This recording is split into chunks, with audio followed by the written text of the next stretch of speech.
Olá, você está na TV do Parlamento Gaúcho e este é o Jornal Assembleia. Veja agora os destaques desta edição. Poderes e órgãos autônomos do Estado apresentam dados sobre o cumprimento das metas fiscais de 2025. Professores criticam o projeto do governo do Estado para parcerias público-privadas nas escolas. Reitor da Fevale teme impacto das novas concessões de rodovias nos custos de transporte dos alunos. E você vai ver ainda. Festival Fronteiras traz reflexão e cultura para a Praça da Matriz.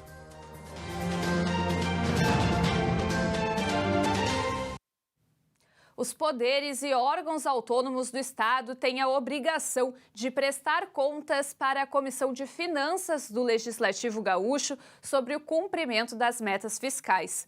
Nesta quinta-feira foi realizada a audiência pública para a apresentação dos dados sobre o terceiro quadrimestre de 2025. A prestação de contas dos poderes do Estado do Rio Grande do Sul foi tema de audiência pública da Comissão de Finanças nesta quinta-feira. A apresentação faz parte de um processo contínuo e obrigatório voltado à transparência na gestão dos recursos públicos e ao cumprimento das regras de responsabilidade fiscal. Um dos temas discutidos no encontro foi a forma como o Estado contabiliza os investimentos em saúde e educação. O governo e o Ministério Público fizeram um acordo para definir quais despesas podem entrar nesse cálculo. Na educação, o Estado informou que investiu mais do que o mínimo previsto no acordo para 2025. Mesmo retirando gastos considerados controversos, o percentual aplicado ficou acima da meta estabelecida. Na saúde, o resultado ficou praticamente no limite mínimo previsto para este ano. O acordo prevê uma adaptação gradual das regras usadas nesse cálculo pelos próximos anos.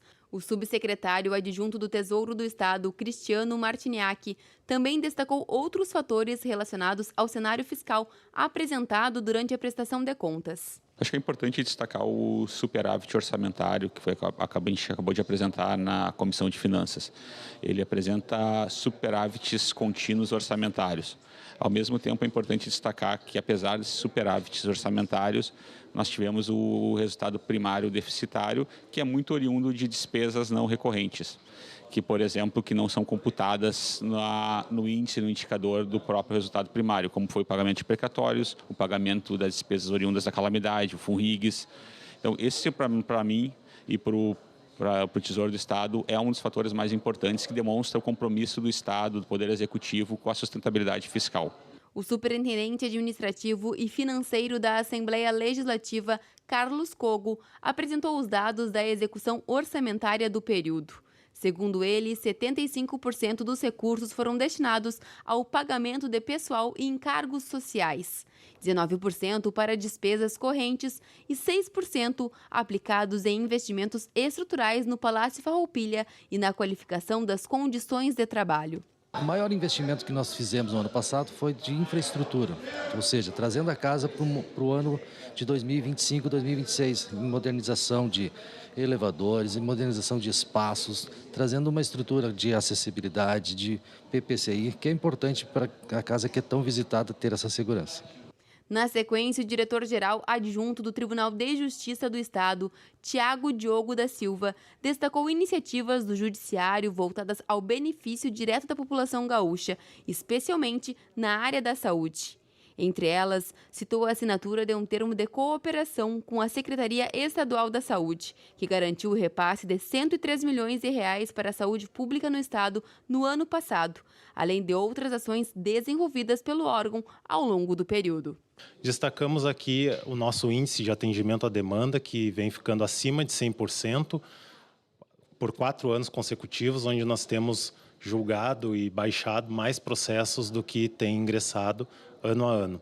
Também destacamos aqui o prêmio CNJ, pelo 2º ano consecutivo nós recebemos o prêmio Ouro, que atesta a qualidade da prestação jurisdicional levada à população, e aliado a isso demonstramos aqui uma profícua execução orçamentária com muito rigidez, muito controle e o cumprimento das metas fiscais, e por fim mostramos também um exemplo de atuação do Poder Judiciário na área da saúde, que repassou no ano passado 103 milhões de reais para a população gaúcha por meio de um termo de cooperação firmado com o Poder Executivo e a Secretaria Estadual da Saúde. Representantes do Ministério Público, da Defensoria Pública e do Tribunal de Contas do Estado também apresentaram um panorama das ações desenvolvidas ao longo do terceiro quadrimestre de 2025. As exposições abordaram a execução orçamentária, a estrutura dos órgãos e os principais serviços prestados à população.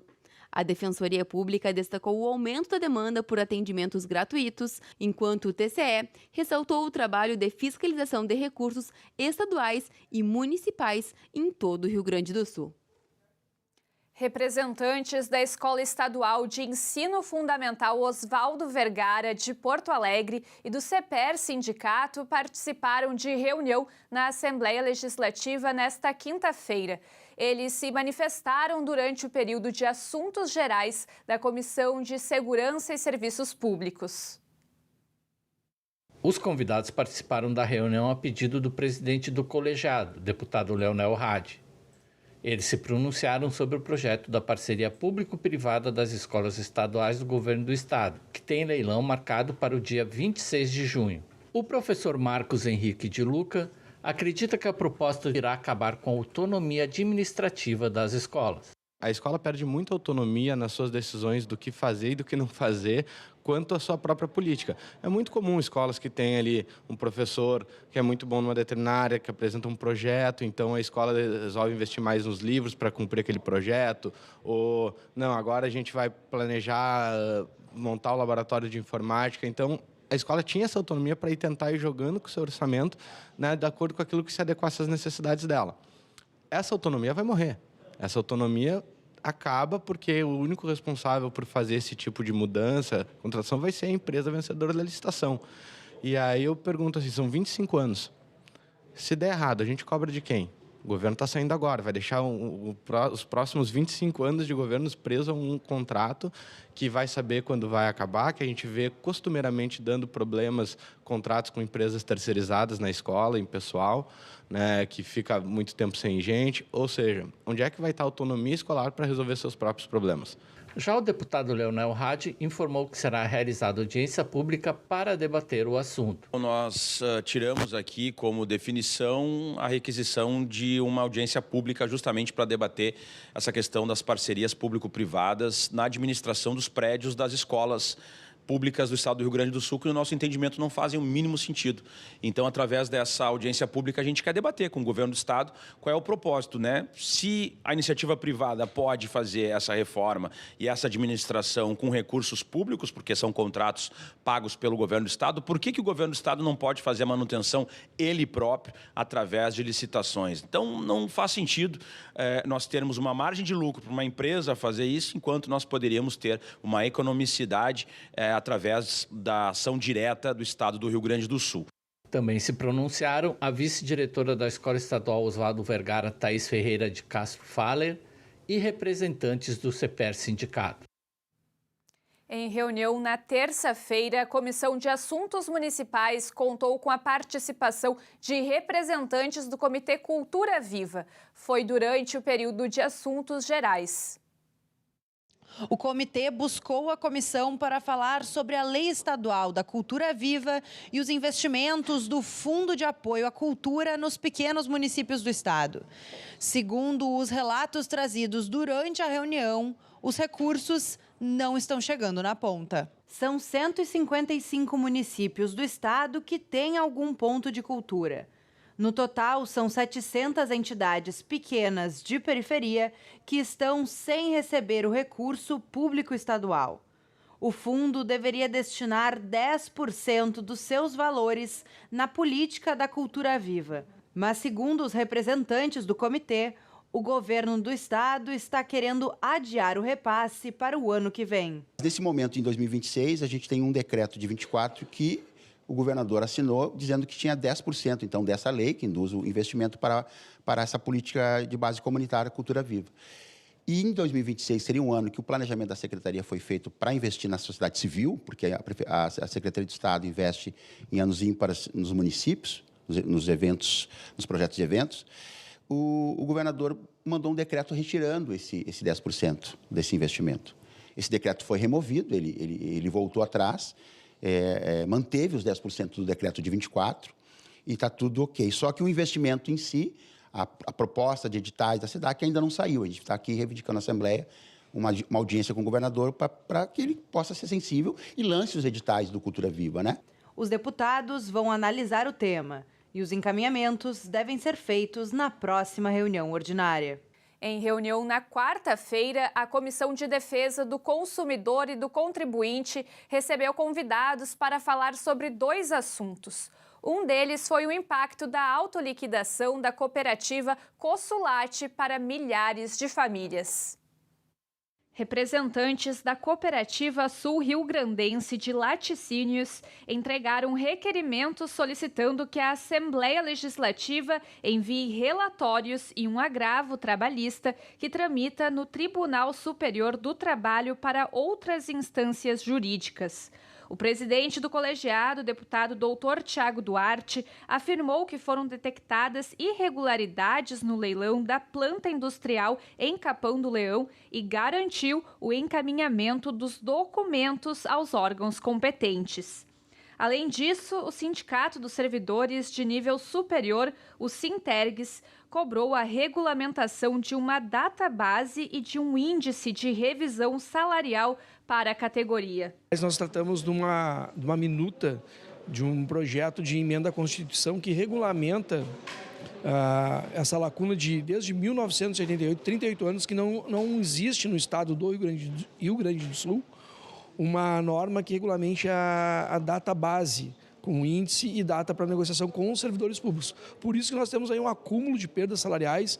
Se tu pegares de 2014 até agora, nós temos pelo IPCA quase mais de 90% de inflação, sendo que o atual governo em 8 anos deu 6%. Então, é uma defasagem muito grande. O presidente da comissão anunciou que já reuniu as assinaturas necessárias e vai protocolar uma nova proposta de emenda à Constituição para garantir esse direito aos servidores públicos do Estado. Se a gente conseguir avançar na database, a gente consegue ser justo com os servidores, incentivar a que eles continuem labutando, continuem trabalhando pelo Estado do Rio Grande do Sul de forma entusiasmada, e a gente vai garantir minimamente a sustentabilidade do IP. Então, a database ela é muito importante, ela é fundamental para que a gente possa ter serviços públicos no Estado do Rio Grande do Sul, manter serviços públicos no Estado do Rio Grande do Sul de alta qualidade, como a gente vem tendo. Em reunião na quarta-feira, a CPI dos pedágios ouviu o depoimento do reitor da Fevale, José Paulo da Rosa. O convidado apresentou um estudo sobre o impacto da concessão das rodovias do Bloco 1 para os estudantes da universidade e também para os moradores da região. O reitor apresentou aos parlamentares quadros com dados sobre a atual situação das rodovias ERS 239 e ERS 373, que passam pela Universidade em Novo Hamburgo. Na proposta inicial do governo para a concessão, na região que abrange a Universidade Fevale, nós temos hoje 2 pedágios e passaremos a ter 8 pedágios. E nos preocupamos porque dos municípios que nós temos no entorno, tem ali cerca de 1.800 estudantes que utilizam essa rodovia. Então, nós avaliamos o impacto desses novos pedágios e, para alguns estudantes, conforme o município, há um aumento entre 100% e 400% do custo mensal. Então, esse estudo nós apresentamos numa das audiências públicas e os deputados convidaram que apresentasse aqui. Diante desse quadro, o deputado Joel William criticou novamente o governador Eduardo Leite. Por isso que nós estamos indignados. Primeiro, porque não houve a consulta da faculdade, nem da Fevale, nem da Facate. Hoje o reitor esteve aqui e nos trouxe os números, baseado nos cálculos que foi apresentado. Vocês imaginam um aluno que sai de Três Coroas até na Fevale, que são muitos alunos ali do Paranhana que vão na Fevale, e vice-versa, outros que vão na Facate. Vamos fazer esse cálculo.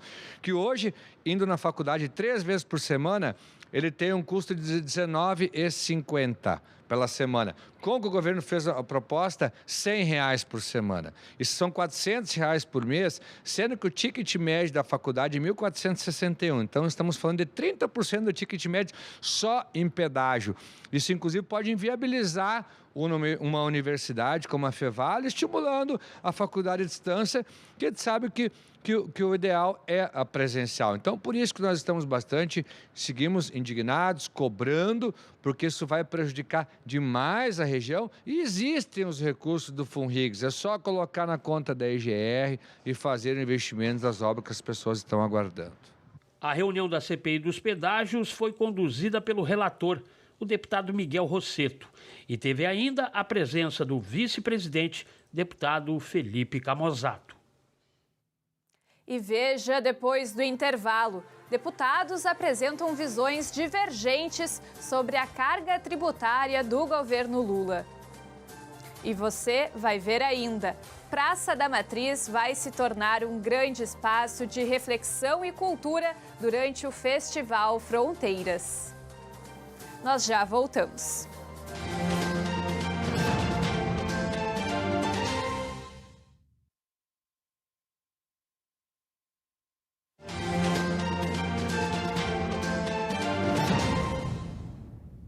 E estamos de volta com o nosso jornal Assembleia. Vale lembrar que você pode acompanhar as notícias e a programação do Parlamento no nosso canal no YouTube e também no portal da TV Assembleia. Nas sessões plenárias de quarta e quinta-feira, 3 deputados se manifestaram na tribuna no período das comunicações. Confira quais foram os principais assuntos abordados. Na sessão plenária desta quinta-feira, o deputado Leonel Hadi foi o único a se manifestar na tribuna. O tema abordado pelo parlamentar do Partido dos Trabalhadores foi a divulgação das mensagens trocadas pelo senador Flávio Bolsonaro e o banqueiro preso Daniel Vorcaro, demonstrando proximidade entre ambos. Hadi afirmou que, como há indícios de que os 61 milhões de reais não tenham ido para a produtora do filme sobre Jair Bolsonaro, é provável que a operação se relacione ao crime de lavagem de dinheiro das milícias do Rio de Janeiro. Queria saber se ia ter lá patrocínio Banco Master. Duvido. Não teria, porque isso tudo é lavagem de dinheiro da milícia. Aliás, Polícia Federal também comprovou que o Vorcaro tinha vinculações com o Jogo do Bicho, com a milícia do Rio de Janeiro, com o Jogo do Bicho do Rio de Janeiro e com policiais corruptos do Rio de Janeiro. Que coincidência, Flávio Bolsonaro também, vinculação com a milícia do Rio de Janeiro, com o Jogo do Bicho do Rio de Janeiro e com policiais corruptos do Rio de Janeiro. Vide o Adriano da Nóbrega, vide os vínculos dele com o Comando Vermelho, com o TH Joias, com o Rodrigo Bacelar, com o Gutenberg Fonseca. E na quarta-feira, 3 parlamentares fizeram pronunciamentos na tribuna. O principal tema abordado foi o anúncio pelo presidente Lula da revogação da chamada taxa das blusinhas, ou seja, da cobrança de 20% a título de imposto de importação sobre compras internacionais abaixo de $50. O deputado professor Cláudio Branchieri, do PL, criticou o fato de a medida ter sido anunciada há 5 meses da eleição com pompa e circunstância, nas palavras dele. Quem era contra a taxação de blusinha sempre fomos nós. Desde o primeiro momento, nós falávamos que taxar compras internacionais abaixo de $50 era punir os mais pobres. Ignoraram solenemente.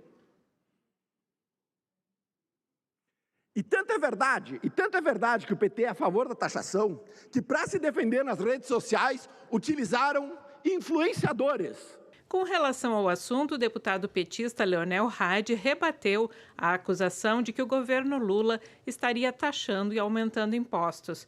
Ele apresentou na tribuna o histórico das porcentagens da carga tributária em relação ao PIB, mostrando as diferenças entre os governos Lula e Bolsonaro.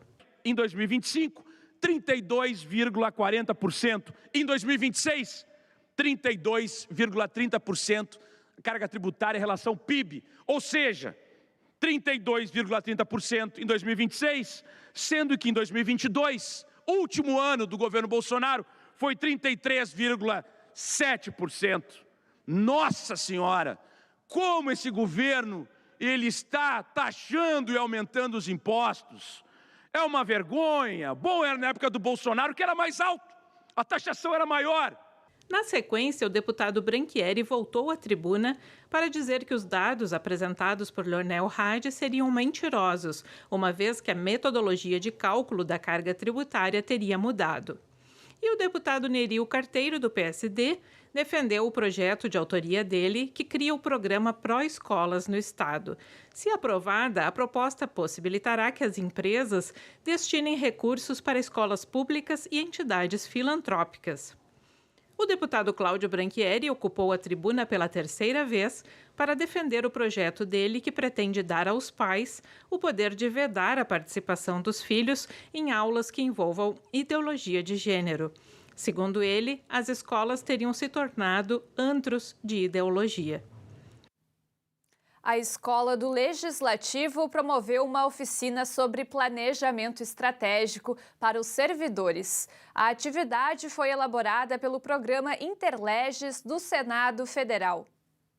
O Senado Federal é considerado uma referência na área do planejamento estratégico para os legislativos. O curso teve como objetivo não apenas apresentar conceitos, mas também promover a aplicação de técnicas e ferramentas de planejamento para a gestão de casas legislativas. O professor Pedro Henrique de Oliveira falou sobre a importância e a atualidade do tema. Bom, acho que é um tema que tem tudo a ver, porque envolve a questão da eficiência e da eficácia. Então, eficiência a gente pensa um pouco em recursos e eficácia em atingir os objetivos. Então, acho que é um tema que tem tudo a ver com a administração pública. E, enfim, fico muito feliz de estar aqui, de poder participar como instrutor do Interleges. Minha primeira vez dando a oficina de planejamento estratégico.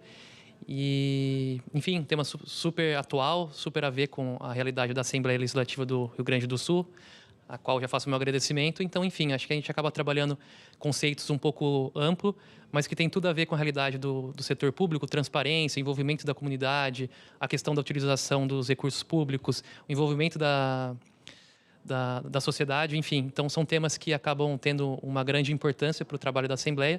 E aí fico feliz em poder, enfim, participar um pouco da colaboração aqui com os colegas da Assembleia para que a gente possa fazer essa reflexão entre esses conceitos e, de fato, pensar em uma possível forma de atuação perante a sociedade. Nos dias 15 e 16 de maio, a Praça da Matriz vai se transformar em um grande espaço de cultura e reflexão. É o Festival Fronteiras, que neste ano tem a parceria especial do Parlamento Gaúcho. O Memorial do Legislativo vai receber painéis, entrevistas, debates e atrações culturais abertas ao público.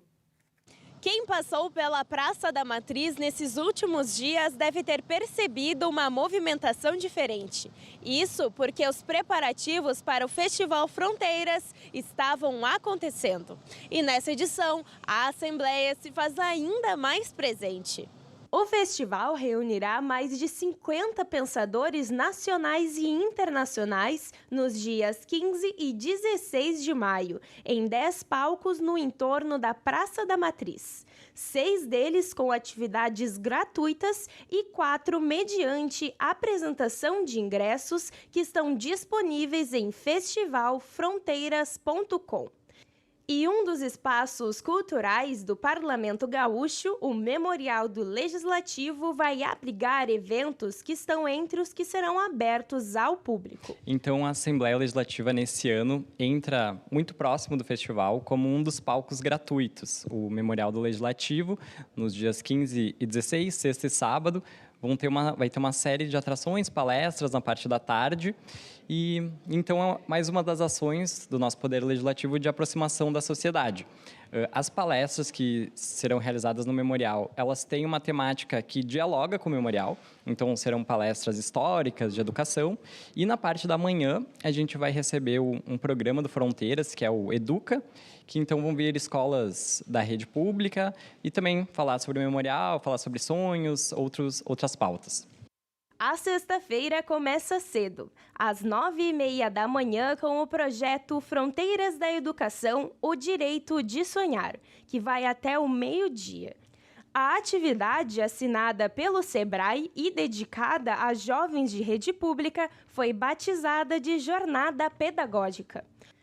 O painel vai contar com a participação de Guilhermina Abreu, Renato Nogueira e Luciana Bazanella, que vão falar sobre como sonhos individuais podem se transformar em projetos coletivos de país. O evento terá uma abertura institucional focada no resgate da trajetória da Assembleia Gaúcha, conectando a evolução das leis ao exercício prático da cidadania pelas novas gerações. À tarde, o foco muda para o ciclo de pensamento histórico e social. Às 14h, o autor Jorge Caldeira concede uma entrevista sobre as raízes da desigualdade. Será uma investigação profunda sobre como a formação econômica e a concentração de riqueza moldaram a estrutura social brasileira e como buscar caminhos para uma sociedade mais equânime. Logo depois, às 4h, uma mesa redonda tem como tema a universidade como pilar democrático. O debate vai abordar o papel das instituições de ensino superior na defesa dos valores democráticos e terá a participação das reitoras Márcia Barbosa, da URGS, e Lúcia Pelanda, da UFSPA, com mediação de Francisco Marshall. No final da tarde, às 6h30, o Memorial do Legislativo recebe ainda uma edição especial do Sarau do Solar. A atração musical será o tributo ao Clube da Esquina, fechando o dia com grandes clássicos da música brasileira. A programação de sábado, 16 de maio, começa com o workshop Fronteiras do Amanhã, Arquitetos do Futuro, que acontece das 9h ao meio-dia. A atividade é assinada pelo Instituto Caldeira e utiliza o diálogo e a criatividade para provocar os jovens a projetarem o Brasil que desejam ocupar. O painel conta com a presença de Bárbara Paz e Alexandre Coimbra do Amaral, discutindo como a inovação e o futuro do trabalho estão ligados ao compromisso social. O encontro inicia com uma abertura institucional que reflete sobre a história do Legislativo na garantia de direitos fundamentais e o protagonismo jovem na mudança. À tarde, o memorial recebe o ciclo Rio Grande e Identidade. Às 2h, a historiadora Mary Del Priori concede uma entrevista sobre a história da intimidade brasileira. Ela analisa as transformações da família e dos costumes, revelando como a nossa vida privada reflete as tensões e a evolução da identidade nacional. Para fechar o dia, às 4h, ocorre a mesa redonda Horizontes e Desafios Gaúchos, sob coordenação de Nilson Mai. O debate traz uma análise sobre os dilemas históricos e as potencialidades do Rio Grande do Sul diante das crises contemporâneas. O nosso palco do memorial é um palco gratuito, que tem justamente como ideia aproximar a população e que possam, as pessoas que estiverem aqui pelo centro, que talvez não vão adquirir o ingresso, possam ir nesses palcos gratuitos, que vão ser vários, mas no memorial a gente tem uma capacidade limitada, são 100 pessoas e vai ser por ordem de chegada. Então eu imagino que vai lotar, e aí a gente conta com a nossa parceria com a TV Assembleia, que vai fazer a transmissão pelo YouTube. Então quem eventualmente não puder estar ou não conseguir as vagas, vai poder acompanhar pelo nosso YouTube. Vale a pena ir. E esta edição do Jornal Assembleia termina aqui.